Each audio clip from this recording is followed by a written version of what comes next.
फिर लिखो कंटिन्यूटी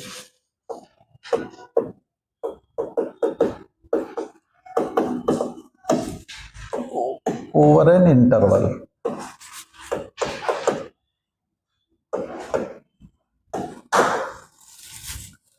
क्या मतलब है कंटिन्यूटी ओवर एन इंटरवल?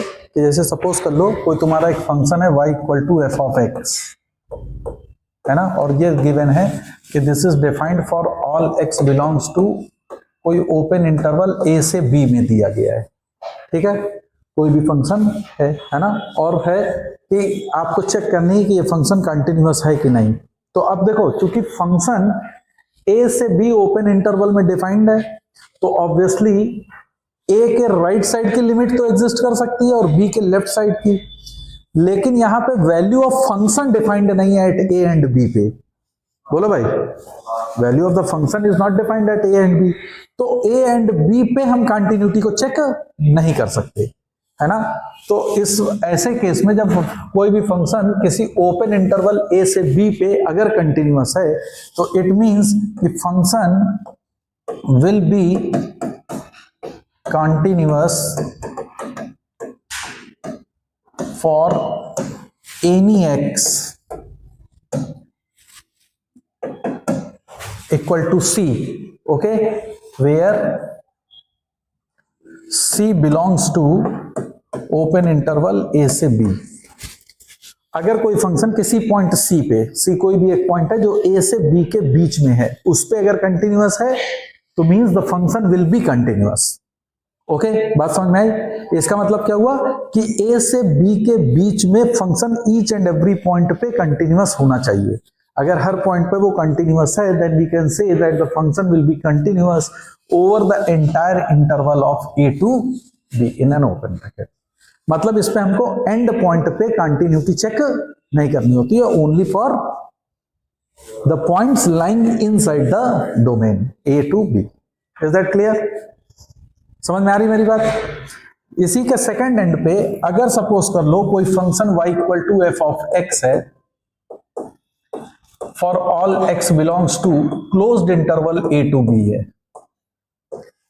अब फंक्शन तुम्हारा क्लोज्ड इंटरवल a से b पे है, ठीक है ना। तो अब चूंकि जब वो क्लोज्ड इंटरवल पे है and it is continuous,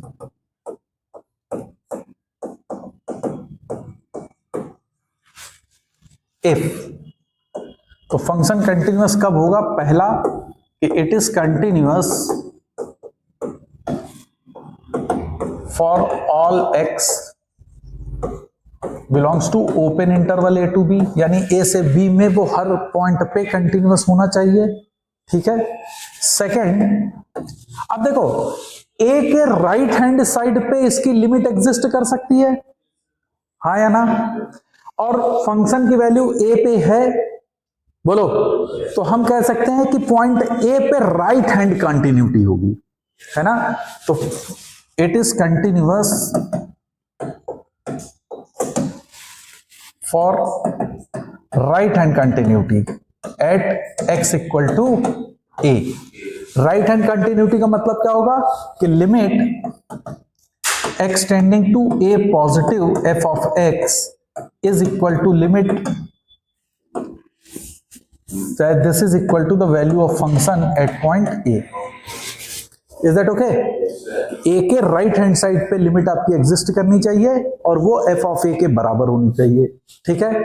similarly third point क्या हो जाएगा?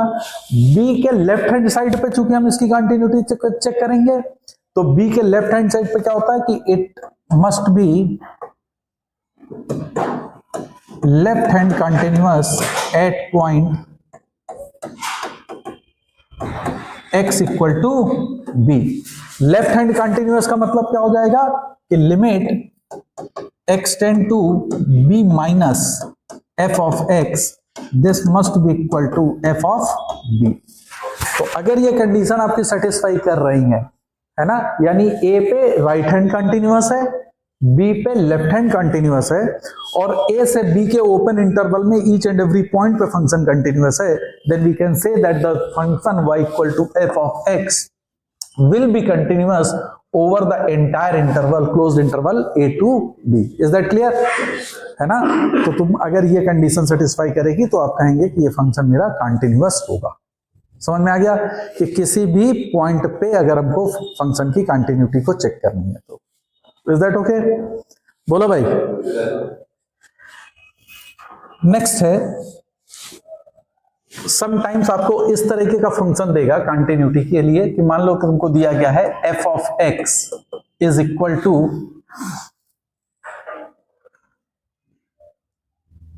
One minus x, let us assume for x belongs to rational number and it is x for x belongs to irrational numbers. Okay, sometimes आपको ऐसे देगा कि जब x की value rational होगी तो फंक्शन है वन माइनस एक्स, जब ये इररेशनल होगी तो फंक्शन है for f x equal to x for x is irrational number. Clear है ना? अब आपसे पूछ रहा है कि ये फंक्शन कहां पे कंटिन्यूअस होगा। ठीक है, तो देखो अगर तुम कोई भी रैंडम एक पॉइंट ए लोगे, तो अगर कोई रैंडम पॉइंट ए लोगे तो ए के लेफ्ट एंड राइट साइड पे, चाहे वो रैशनल हो चाहे इररेशनल हो, एन नंबर ऑफ, चाहे infinite number of the rational and irrational point होंगे। यस और नो? है ना? जैसे मान लो कि हमने लिया कि x equal to any point a, तो ऑब्वियसली ए के नेबरहुड में कई रैशनल और इररेशनल नंबर्स होंगे, तो रैशनल और इररेशनल होंगे तो एक तरफ से तुमको वैल्यू क्या देगा? वन माइनस ए, दूसरे तरफ से क्या वैल्यू देगा? ए। यस और नो? बात समझ में आ रही है? तो ए लेफ्ट हैंड मतलब एक लिमिट उसकी आएगी वन माइनस ए और दूसरी लिमिट क्या आ जाएगी? ए। बोथ आर नॉट इक्वल, तो फंक्शन तुम्हारा कंटिन्यूअस नहीं हो रहा होगा। तो जब कभी भी इस तरह का क्वेश्चन है कि जिसमें वो रैशनल और इररेशनल की बात कर रहा हो, तो ये तभी पॉसिबल होगा और ये कंटिन्यूअस सिर्फ उसी पॉइंट पे होगा जहां पे ये दोनों वैल्यूजेस सेम हो जाएंगी। And in that case what you can put one minus x must be equal to x, so x comes out to be one by two. तो this function will be continuous if and only if at x equal to one upon two. अब one upon two के neighbour point पे तुम देखो, if it is a rational तब भी देगा one minus one by two, that will give you one by to. If it is irrational, then again you will get the 1 by 2. Okay, so each and every limit will be 1 by 2, so the function will be continuous. So whenever you get the question in the frame that x belongs to rational, x belongs to irrational, then the function will be continuous only at the point where these two values are equal to each other. है ना? तो ये याद रखिएगा, इस तरह के question अगर आएंगे तो आप इसको आराम से हैंडल कर सकते हैं। समझ में आई मेरी बात की नहीं? है ना? अदरवाइज ये और कोई भी पॉइंट तुम लोगे तो उस पे ये फंक्शन कंटिन्यूअस नहीं होगा, बिकॉज कोई भी पॉइंट लोगे तो उसके नेबर पॉइंट में infinite number of rational and irrational points होंगे, तो जिसको आप कैलकुलेट नहीं कर पाएंगे। Is that clear? समझ में आ गया?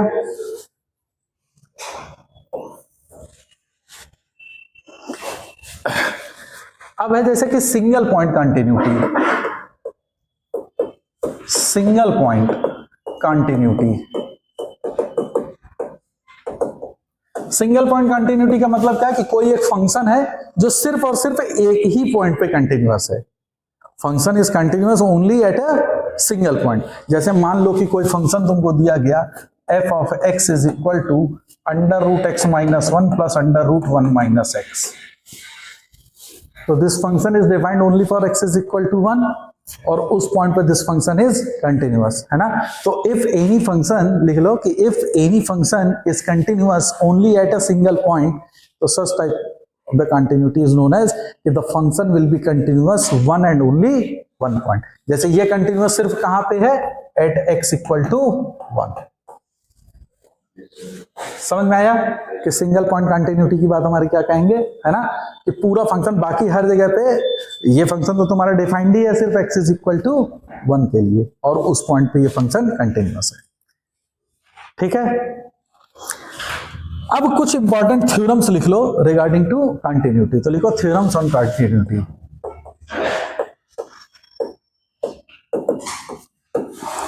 थ्योरम्स क्या कहती हैं? देखो, मान लो कि तुम्हारे पास कोई दो फंक्शन है, एक है f ऑफ x और एक दूसरा फंक्शन है g ऑफ x। ये हमको कोई दो फंक्शन दिए गए हैं, है ना? और गिवन है कि किसी point at x equal to a पे मैं चेक कर रहा हूं कोई रैंडम पॉइंट लिया गया है at x is equal to a, ठीक है। The function f x is continuous and function g x is also continuous. F x भी कंटिन्यूअस है और जी एक्स भी तुम्हारा कंटिन्यूअस है, ठीक है।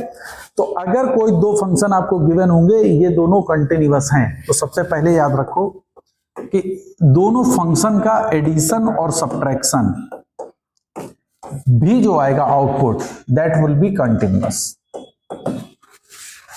F x is continuous, g x will continuous, then f x plus minus g x will be continuous, है ना। अभी देखो सिंपल है, कैसे हो सकता है, जैसे मान लो एफ एक्स है और ये कंटिन्यूअस है ना। तो अगर f x x equal to ए पे मान लो कंटिन्यूअस है और उसकी वैल्यू जो लिमिट आ रही है वो कोई भी एक मान लो कि वो पी आ रही है ना। तो ये वैल्यू होगी P, left hand derivative sorry left hand limit इसकी पी आएगी, राइट हैंड लिमिट क्या आएगी, पी ही आएगी। तो भाई कंटिन्यूअस है तो सारी चीजें सेम होनी चाहिए ना। तो राइट हैंड, मैं इधर लेफ्ट हैंड इधर राइट हैंड उधर बीच में वैल्यू ऑफ फंक्शन लिख रहा हूं, तो राइट हैंड डेरिवेटिव क्या आएगी, पी ही आएगी, वैल्यू ऑफ फंक्शन भी पी आएगी। अगर gx तुम्हारा है तो मान लो कि gx की वैल्यू q आ रही है ना। तो gx क्या होगा, q q q, समझ में आ रहा है। तो आप एफ एक्स प्लस जी एक्स की अगर इनको ऐड कर रहे हो सपोज, तो ऐड करोगे तो इसकी लेफ्ट हैंड लिमिट क्या आएगी, p प्लस क्यू, बोलो राइट हैंड डेरिवेटिव क्या है, राइट हैंड लिमिट क्या आएगी, p plus Q, value of function क्या आएगा, कंटिन्यूअस हो जाएगा।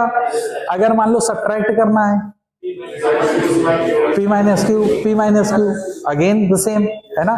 तो अगर दो फंक्शन कंटिन्यूअस हैं तो उनका एडिशन और उनका सब्ट्रैक्शन ये हमेशा कंटिन्यूअस ही आएगा, ओके। सेकंड है, मान लो कि इनका हम प्रोडक्ट करें, तो फिर से अब देखो p q p q p q मिल रहा है ना। तो again this will be continuous, है ना।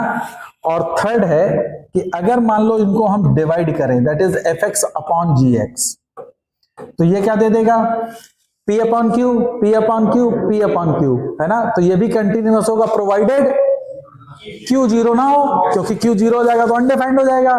तो this will be continuous provided, क्या लिखोगे, अब q ना लिखो, provided g of x can not be zero, है ना। तो provided limit extend to a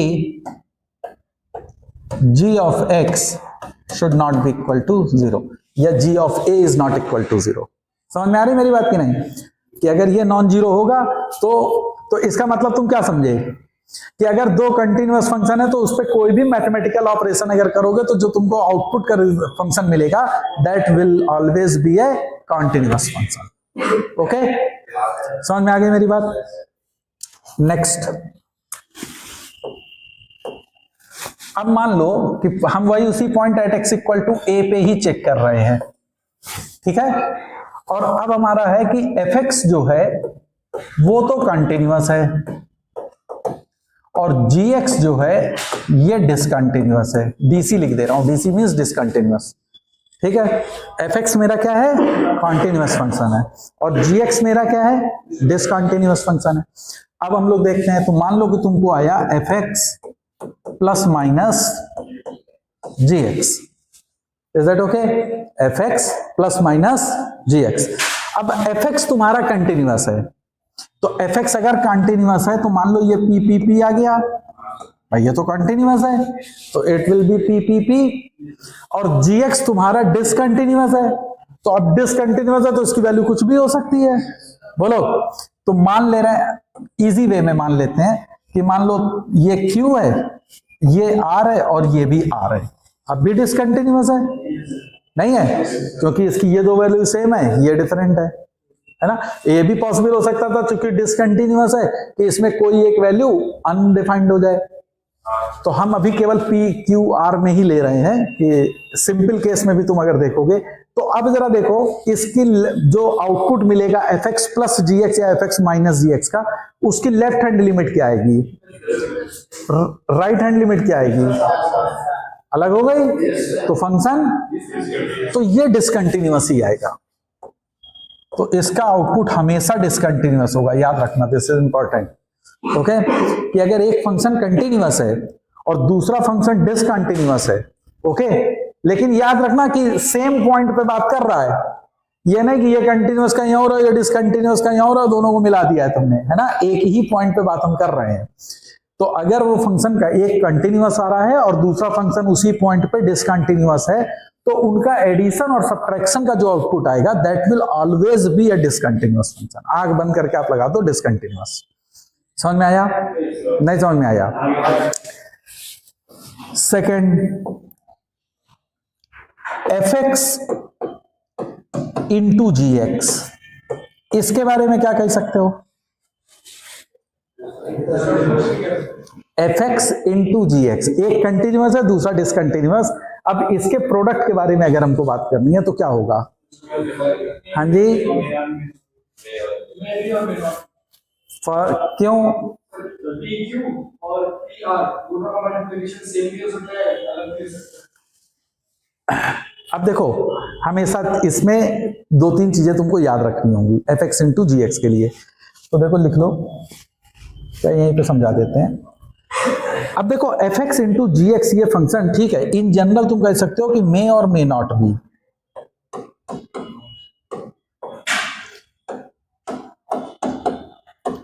मे और मे नॉट बी का मतलब ये कंटिन्यूअस भी हो सकता है, ये डिसकंटिन्यूअस भी हो सकता है ना। अब कंडीशन कब है कि ये फंक्शन कंटिन्यूअस कब होगा और कब ये फंक्शन डिसकंटिन्यूअस होगा? तो fx इंटू जी एक्स ये फंक्शन कॉन्टिन्यूअस कब होगा? अब इंडिविजुअली दोनों क्या है? इंडिविजुअली fx क्या है और gx डिसकंटिन्यूअस है ना, लेकिन इनका प्रोडक्ट कॉन्टिन्यूअस हम कह रहे हैं आ रहा है, इनका प्रोडक्ट कॉन्टिन्यूअस है। तो ये कब पॉसिबल है? ये पॉसिबल है if and only if first case कि f ऑफ a, हम a पे चेक कर रहे हैं, उसकी वैल्यू 0 आनी चाहिए। f ऑफ a की वैल्यू क्या आनी चाहिए? 0 होनी चाहिए। और सेकंड केस है इसी में कि जो gx की gx तुम्हारा डिसकंटिन्यूअस था। अब डिसकंटिन्यूअस तो कई तरीके से हो सकता है, डिसकंटिन्यूअस की तो आपके पास कई ऑप्शंस हैं, लेकिन यहां पे डिसकंटिन्यूटी gx की होनी चाहिए कि जिसमें लेफ्ट हैंड और राइट हैंड डेरिवेटिव एग्जिस्ट करना चाहिए। Right hand and left hand derivative must be exist. ऐसा नहीं हो कि उनमें से कोई एक वैल्यू एग्जिस्ट नहीं करे, वो इनफाइनाइट जा रही हो। बात समझ में आ रही है? देन क्या है कि लेफ्ट हैंड लिमिट एंड, बात समझ में आ रही कि नहीं, right hand limit of gx must exist और उसकी वैल्यू भी, एंड g ऑल्सो। अब ये कैसे समझ में आया? एग्जिस्ट करे, अब वो दोनों इक्वल नहीं होंगे, ठीक है। अब देखो समझो, मान लो जैसे gx है, अब चूंकि ये फंक्शन तुम्हारा डिसकंटिन्यूअस है तो मान लेते हैं कि ये वैल्यू है p, ये वैल्यू है q और ये वैल्यू भी q है। लेट अस अज्यूम एग्जिस्ट कर रही है, they are finite values. Function तो डिसकंटिन्यूअस हो गया। अब gx है और मैंने क्या कहा कि gx क्या है? कंटिन्यूअस है और इसकी वैल्यू 0 होनी चाहिए। तो अब अगर इन दोनों का प्रोडक्ट करोगे तो आउटपुट क्या मिलेगा? 0। लेफ्ट हैंड लिमिट क्या मिल रही? Right hand limit value of function, then the function will be continuous, then the function will be continuous. मेरी बात समझ में आ रही है? अब इसी में सपोज कर लो कि कोई कह देता कि सर ये मान लो 0 ही रहता, ये डिसकंटिन्यूअस है, तो इसमें अभी थोड़ी देर के लिए मान लो ये इनफाइनाइट आ जाता। तो 0 into infinity you can't predict. 0 into infinity you can't say that it will be a 0. Okay? तो इसलिए left hand right hand limit and value of function must exist for gx, otherwise फिर तुम कह नहीं सकते हो। बात समझ में आ गई क्या? तो क्या इसका मॉरल क्या समझे कि अगर fx कंटिन्यूअस है, gx डिसकंटिन्यूअस है, लेकिन इनका प्रोडक्ट कंटिन्यूअस दे रहा, तो ये तभी पॉसिबल है कि जब f ऑफ a की वैल्यू 0 होनी चाहिए, है ना, और gx की सारी लिमिट एग्जिस्ट करनी चाहिए और उसकी वैल्यू भी एग्जिस्ट करनी चाहिए उस पॉइंट पे। अगर कर रहा तो 100% fx into gx will be a continuous function, otherwise you can't say. It may और may not be, then you have to check it out. ठीक है। दूसरी चीज, अगर ये नॉन जीरो आता है, अब इसी में सेकंड केस समझो, एफ एक्स नॉन जीरो आ जाए, अभी तुमने क्या करा, एफ एक्स जीरो आ रहा है, अब एफ एक्स की वैल्यू यानी एफ ऑफ मतलब एफ एक्स कंटिन्यूअस तो है, but f of a is not equal to zero. अगर ये जीरो नहीं है, ठीक है, और जी एक्स की लिमिट एग्जिस्ट कर रही है, जी एक्स की लिमिट एग्जिस्ट कर रही है, and limit of g x exist, मतलब क्या समझे, यही वाला केस है ना, जी एक्स के एग्जिस्ट कर रही है, तो एफ एक्स इंटू जी एक्स डिसकंटिन्यूअस ही होगा। देन एफ एक्स इंटू जी एक्स ये डिसकंटिन्यूअस ही आएगा, याद कर लेना इसको, है ना। मेरी बात समझ में आ रही है कि उनका प्रोडक्ट को कंटिन्यूअस होने के लिए एफ एक्स को जीरो होना पड़ेगा, जी एक्स की लिमिट एग्जिस्ट करनी पड़ेगी, अगर एफ एक्स नॉन जीरो आ रहा है तो फिर वो डिसकंटिन्यूअस ही आएगा। क्लियर है, बोलो भाई, हाँ बोलो, हाँ यहां पे एफ एक्स है सर, ये एफ एक्स लिख लो, है ना, समझ में आ रहा है, बोलो। तो इस पे बेस्ड बहुत क्वेश्चन पूछे जाते हैं, समझ में आ रही है मेरी बात। इस पर्टिकुलर जो अभी तुमने कॉन्सेप्ट पढ़ा ये बहुत इंपॉर्टेंट है ना। अब मान लो कि जैसे इस पे क्वेश्चन जैसे तुमको मान लो दे दे कि एफ एक्स है is equal to x greatest integer x, कहता है इसकी कंटिन्यूटी बताओ इस फंक्शन की, कि ये फंक्शन कहां पे कंटिन्यूअस होगा बताओ। तो देखो ये तो हर जगह कंटिन्यूअस है, नोट प्रॉब्लम, बोलो। और ये डिसकंटिन्यूअस कहां है, हर इंटीजर पे डिसकंटिन्यूअस है, बोलो। तो इनका प्रोडक्ट हो भी सकता है कंटिन्यूअस और नहीं भी हो सकता है, बोलो। लेकिन at x equal to zero, वो भी तो एक इंटीजर है, उस पे एफ एक्स क्या हो जा रहा, तो एक्स इक्वल टू जीरो पे फंक्शन कंटिन्यूअस है, बाकी हर इंटीजर पे फंक्शन डिसकंटिन्यूअस है। नहीं समझ में आया, तो this is continuous at x equal to zero and discontinuous at x belongs to integer. हर इंटीजर पे डिसकंटिन्यूअस होगा, उस पे इसकी लिमिट एग्जिस्ट करेंगी हर इंटीजर पे, लेकिन ये नॉन जीरो होगा तो डिसकंटिन्यूअस दे देगा, बोलो भाई। और x इक्वल टू जीरो पे जब तुम चेक करोगे तो चूंकि एफ एक्स ही जीरो हो जा रहा है तो फंक्शन को कंटिन्यूअस बना देगा। नहीं समझ में आया, बोलो भाई, क्लियर है ना। नेक्स्ट लिखो कि अगर थर्ड पॉइंट, मान लो एफ एक्स तुम्हारा डिसकंटिन्यूअस है और जी एक्स भी डिसकंटिन्यूअस है किसी point at x equal to ए पे। एफ एक्स डिसकंटिन्यूअस है, जी एक्स भी डिसकंटिन्यूअस है ना। तो अब इनका समेशन ये क्या होगा, अगर एक डिसकंटिन्यूअस है दूसरा भी डिसकंटिन्यूअस है तो उसका समेशन क्या होगा, मतलब एडिशन या सब्ट्रैक्शन में क्या होगा, डिसकंटिन्यूअस की कंटिन्यूअस, बोलो भाई। अगर मे भी कह रहे हो तो हमको एग्जांपल बताओ। देखो अब ध्यान से समझो, ऐसे तो देखने से लग रहा है डिसकंटिन्यूअस तो हो ही रहा है ना। अगर सपोज करो कि कुछ ऐसी सिचुएशन बन जाए कि ये ए दे दे, डिसकंटिन्यूअस है, ये भी ए दे दे और ये minus A they they, late us assume it is a discontinuous, और ये भी डिसकंटिन्यूअस में माइनस ए दे दे, माइनस ए दे दे और ए दे दे, अगेन दे आर डिसकंटिन्यूअस, इनका एडिशन क्या दे देगा, 0 0 0, तो अब फंक्शन कंटिन्यूअस हो गया, बोलो भाई, है ना। फॉर एग्जाम्पल मान लो एफ एक्स तुम्हारा है greatest integer x, F x is greatest integer x, her integer पे डिसकंटिन्यूअस, जी एक्स है fractional part of x, again discontinuous at each and every point of x integer value पे, बोलो। लेकिन जब मैं इनको ऐड करता हूं एफ एक्स प्लस जी एक्स, तो वो x बना देगा, जो क्या होगा, कंटिन्यूअस है ना।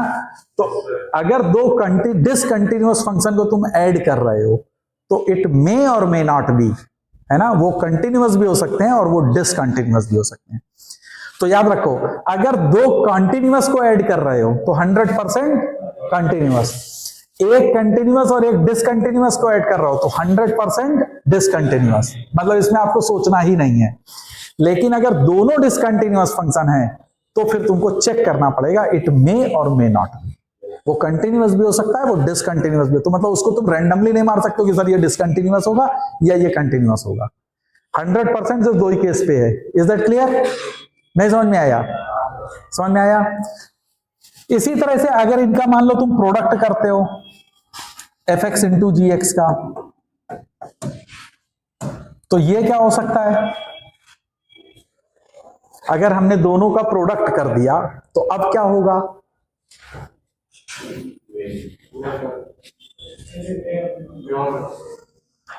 भाई ये हो भी सकता है, नहीं भी हो सकता। अभी देखो इस केस में अगर मान लो यही लिमिट लिए हो तो देखो सब क्या हो जाएगी, माइनस ए स्क्वायर माइनस ए स्क्वायर माइनस ए स्क्वायर, यस और नो, तो ये कंटिन्यूअस है।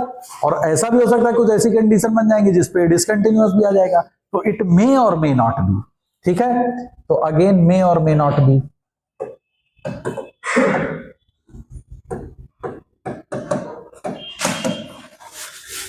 क्लियर है? मतलब वो कंटिन्यूअस भी हो सकता है और वो डिसकंटिन्यूअस भी हो सकता है, आपको उस पर चेक करना पड़ जाएगा अगर दोनों डिसकंटिन्यूअस फंक्शन है तो। क्लियर? बोलो भाई, यहां तक कोई प्रॉब्लम? नो प्रॉब्लम, है ना। इन्हीं के कंपोजिट पे देख लो कि मान लो fx तुम्हारा कंटिन्यूअस है और gx तुम्हारा, चाहे इसको मैं ऐसे लिख दूं कि मान लो at x equal to a पे composite of composite, sorry composite of कह रहे, continuous of a continuous function, continuous of a continuous function c of c, है ना। जैसे f ऑफ gx मैं लिखता हूं, कंपोजिट तुम कैसे लिखोगे, तो इसका मेरा कहने का मतलब है कि gx तुम्हारा क्या है, कंटिन्यूअस, और fx भी कंटिन्यूअस है। तो दोनों फंक्शन अगर कंटिन्यूअस हैं तो उनका कंपोजिट हमेशा कंटिन्यूअस आएगा, that will always be a continuous function. ठीक है, लेकिन बाकी जो तीन कॉम्बिनेशन बनेंगे, कौन कौन से बनेंगे, तीन कॉम्बिनेशन क्या क्या हो सकते हैं, continuous of A discontinuous function, मान लो gx डिसकंटिन्यूअस हो गया, एक केस बन सकता है कि discontinuous of a continuous function, और एक हो सकता है discontinuous of A discontinuous function.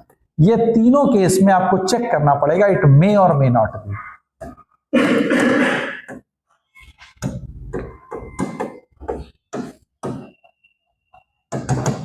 है ना, जहां भी मैं लिख रहा हूं कि मे और मे नॉट बी कंटिन्यूअस, तो you are not 100% sure, you have to check it down, है ना, कि ये कंटिन्यूअस भी हो सकता है, ये डिसकंटिन्यूअस भी हो सकता है। अब ये फिर आपको एग्जाम्पल से क्लियर होंगे जब हम लोग क्वेश्चन सॉल्व करेंगे, तो समझ में आ रही मेरी बात, है ना। तो ये कुछ कॉम्बिनेशंस थे कि जब कोई दो फंक्शंस आपको दिए हो और उनके ऊपर कोई अलजेब्रिक ऑपरेशन किया जाए तो वो फंक्शन की कंटिन्यूटी आपको चेक करने को अगर आए तो you can apply this theorems and you can find the values. Is that okay? एक दो क्वेश्चन करते हैं इन पे based.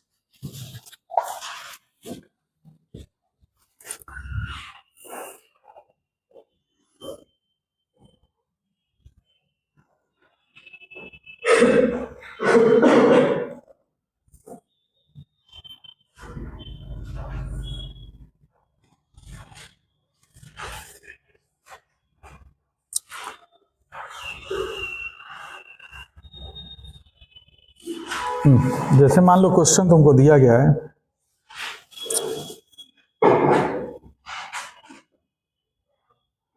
fx is equal to, कोई एक फंक्शन दिया गया है fx is equal to greatest integer x minus 2 का whole cube upon a, sine of x minus 2 plus a time cos of x minus 2, ये आपको दिया गया है। ठीक है, और कहा है कि is continuous for all x belongs to open bracket 4 to 6 closed bracket 4 to 6 find a। अब उसने क्वेश्चन ये आपको दे दिया है ना कि कोई एक फंक्शन है, ये फंक्शन आपको दे दिया और उसने कहा कि ये फंक्शन तुम्हारा कंटिन्यूअस है। अब ये अगर कंटिन्यूअस है, ठीक है ना, ये फंक्शन कंटिन्यूअस है, तो अब जरा देखो, गौर करो, ये फंक्शन तुमको दिया गया है, कॉस का कोई भी फंक्शन होगा, this will be always a continuous function, ये तो क्लियर है। तो ये तो हमेशा कंटिन्यूअस होगा, है ना, अरे बोलो हाँ या ना। अब दो फंक्शन का सम उसने कह रखा है कंटिन्यूअस है, और उसमें से एक फंक्शन कंटिन्यूअस है, तो दूसरे को कंटिन्यूअस होना पड़ेगा। भाई दो कंटिन्यूअस का सम करोगे तभी हो, ऐसा नहीं हो सकता कि एक कंटिन्यूअस हो दूसरा डिसकंटिन्यूअस और उनका सम कंटिन्यूअस है। Is it possible? नो। तो this must have to be a continuous function. यहां से एक आपने डिराइव किया कि sir greatest integer x minus two whole cube upon a into sine of x minus two, this must have to be a continuous function. Okay, अब ये तुम्हारा sine of x minus two continuous है, बोलो, और ये तुम्हारा discontinuous होगा हर integer पे, बोलो, ये डिसकंटिन्यूअस होगा हर इंटीजर पे, और इनका प्रोडक्ट चूंकि तुम्हारा कंटिन्यूअस होना है तो इसकी वैल्यू क्या हो जाए, ऐसा हो जाए कि ये वैल्यू 0 दे कि हर पॉइंट पे ये 0 0 0 हमको देता चला जाएगा, तो हमको इसकी वैल्यू मिल जाएगी। अब इसकी वैल्यू 0 तुमको कब मिलेगी, देखो x माइनस टू का whole cube, x minus two का होल क्यूब, तो x माइनस टू का होल क्यूब एक इंक्रीजिंग फंक्शन है, कंटिन्यू, बोलो, x माइनस टू का होल क्यूब अगर तुम चेक करो कि मान लो अगर कोई function y equal to x minus two का होल क्यूब लिखा है, तो इसको डिफरेंशिएट अगर तुम करते हो फॉर एग्जाम्पल, तो this comes out to B 3 times x minus two का होल स्क्वायर, जो कि हमेशा पॉजिटिव होगा। तो यानी कि ये x minus two whole cube increasing function होगा। अगर ये इंक्रीजिंग फंक्शन है तो इसकी मैक्सिमम वैल्यू तुमको कहां पे मिलेगी, 4 से 6 के बीच में मैक्सिमम वैल्यू कहां पे मिलेगी, 6 पे, है ना। तो एट x इक्वल टू 6 पे ये वैल्यू ऊपर न्यूमरेटर क्या दे देगा, 6 माइनस टू का whole cube, that comes out to be 64, बोलो, और ये वैल्यू 0 होगी तभी ये तुमको कंटिन्यूअस बनाएगा। इसका मतलब है कि ग्रेटेस्ट इंटीजर 64 अपॉन a, ये वैल्यू 0 से 1 के बीच में लाई करनी चाहिए, तभी इसका ग्रेटेस्ट इंटीजर वैल्यू 0 हो जाएगी। बोलो भाई, बोलो, और ये कब पॉसिबल होगा, जब a की वैल्यू 64 से बड़ी हो जाए। a अगर 64 से बड़ा होगा तो ऑब्वियसली ये वैल्यू हमेशा 1 से छोटी आएगी। नहीं, मतलब ग्रेटेस्ट इंटीजर नहीं मेरे को लिखना चाहिए यहाँ पे, this one should be lies between 0 to 1, is that okay. तो a की वैल्यू यहां से क्या आ गई, it should be greater than 64। तो for the entire function is to be continuous is possible only when a is greater than 64। बात समझ में आई कि नहीं, तो लिख लो, अच्छा क्वेश्चन था ये।